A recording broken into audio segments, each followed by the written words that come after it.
In this video, I'm going to show all of you how to work Google Classroom so you can see exactly what your kid sees in Google Classroom and how to work Google Classroom because it can be a little intimidating, but I think after watching this quick little video, you're going to be like, hey, I got this. So I want to go jump and look at what Google Classroom looks like. So this is when your child logs into Google Classroom, and if you've been sitting behind their shoulders as they've logged on, you've seen this.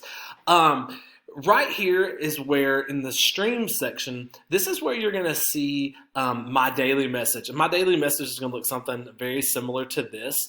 And it's just going to be a quick, hey, how's everybody doing? And it's going to have a question of the day. And if you remember our schedule, that first 10 minutes, they need to log into Google Classroom and read the question of the day and answer that. And so that's going to let me know, hey, who's online, who's not online, and I can check with you guys if they're not online working.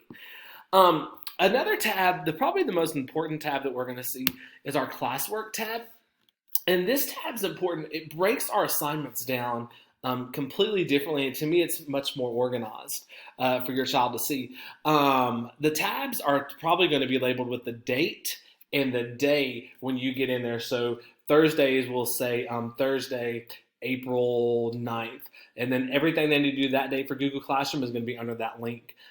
So if you just want to go to something like, let's say it is brain break time, well, I can go to eLearning PE, and right here I have our class fit activities or some things they can do. So if you just click that link, it's going to take you to the website. And once you get on the website, this one's got some workouts that you can do, and they just click the workout that they would like to do, and then they're just going to work from there.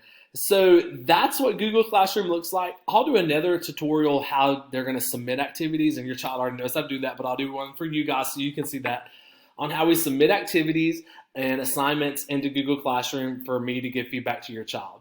I hope this helps, guys.